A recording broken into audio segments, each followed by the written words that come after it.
Добрый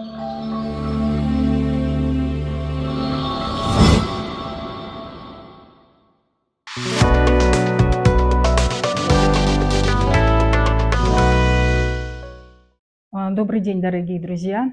Мы продолжаем рубрику Государственного музея изобразительных искусств «Наши книжные находки».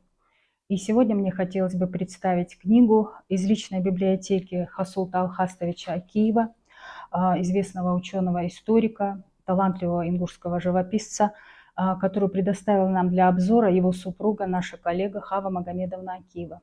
Книга называется «Максим Горький и Чечено-Ингушетия». Эта книга была издана чечено-ингушским издательством в 1990 году. В книге собраны материалы, это статьи, воспоминания о пребывании Максима Горького в Чечено-Ингушетии. Открывает эту книгу статья Юрия Борисовича Верольского, преподавателя Чечено-Ингушского университета, которая также и называется «Максим Горький и Чечено-Ингушетия». В своей статье Юрий Борисович Верольский говорит о том, что Кавказ всегда интересовал Горького. С самого детства он слышал рассказы из уст знакомых и близких родственников. Но большую информацию о Кавказе он получил из произведений Пушкина, Лермонтова и Льва Толстого. В наших краях, то есть в Ингушетии, он был осенью 1891 года. Именно в этот период шло строительство железной дороги Беслан-Петровск. И часть строительства этой дороги шла через наш регион, через Ингушетию. И именно в этот период Алексей Максимович Горький устроился на строительство бараков для рабочих железнодорожников. И это место, вот, где шло строительство этих бараков, после исследовательских работ Юрия Борисовича Верольского было определено на территории современного железнодорожного вокзала города Назрань. Все впечатления об этом периоде жизни, о встречах с жителями, местными жителями, строителями этой железной дороги были воплощены в его рассказе «В ущелье», который был издан в 1913 году. Но этот рассказ о незавидной доле рабочих ингушей, задействованных на строительстве этой железной дороги.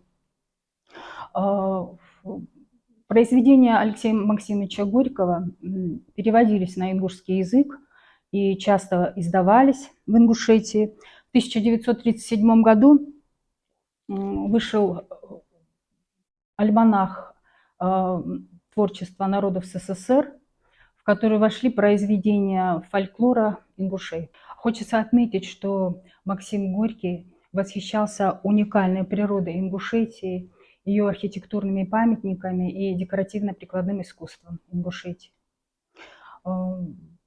В этой брошюре также есть воспоминания о встрече с Максимом Горьким. Это воспоминания, например, Тамары Сослановны Гойговой, супруги видного революционного деятеля и борца за установление советской власти в Ингушетии Абдулгамида Гойгова.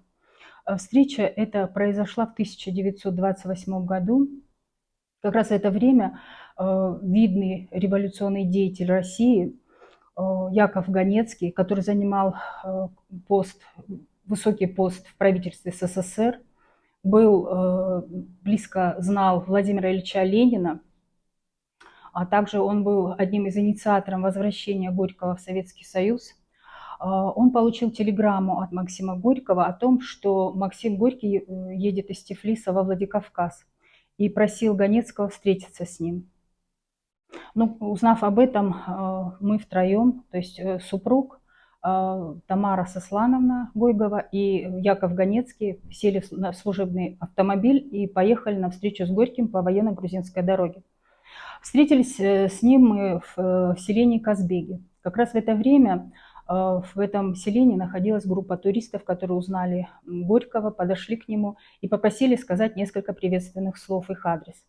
Горький не заставил себя долго ждать, высказал теплые слова приветствия, поблагодарил за встречу. И затем Яков Ганецкий представил Абдулгамида Гойгова «Горьком». Горький живо интересовался жизнью ингушей, религиозными вопросами, затем положением женщин в современном ингушском обществе. И спросил у Абдулгамида Гойгова о том, есть ли у него литературные труды.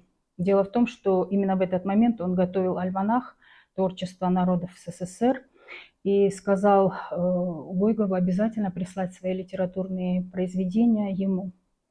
«Я выкрою время, — сказал Горький, — и обязательно просмотрю ваши материалы и включу в этот альманах». Ну, вот такая была короткая встреча вместе с ним. И Тамара Сослановна сказала, что эта встреча оставила очень глубокий след в ее жизни, и воспоминания этой встречи будут со мной до конца моих дней. Эти воспоминания были опубликованы в 1968 году в газете «Грозненский рабочий». Хочется рассказать еще об одной интересной встрече с Максимом Горьким.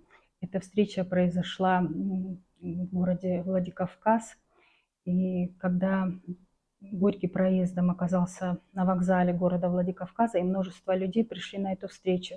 Среди этих встречающих людей был и студент Ингушского педагогического техникума Идрис Базоркин.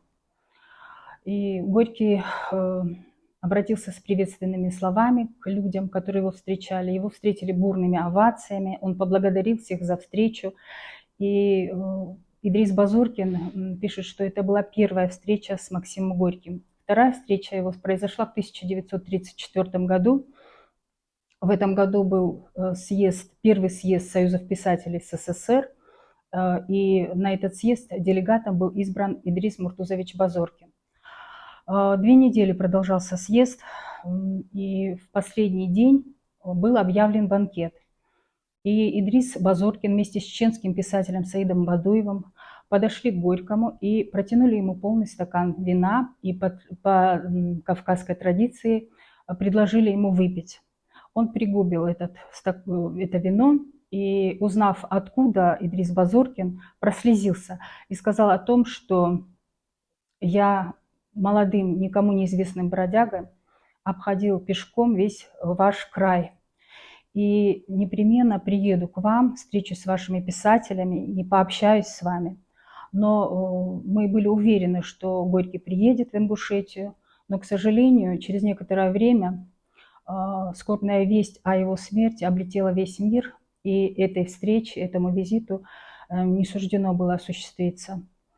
Но эта встреча с Алексеем Максимовичем Горьким – это одна из самых ярких и важных встреч в моей жизни, писал Идрис Базоркин, и она останется со мной навсегда.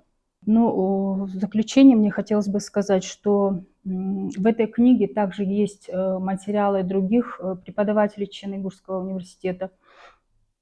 И мне кажется, что эта книга будет хорошим пособием для преподавателей истории, литературы. И одно из важных достоинств этой книги является то, что все материалы, изложенные в ней, основаны на документальных свидетельствах. На этом я завершаю свой обзор. Всего вам доброго, до новых книжных находок.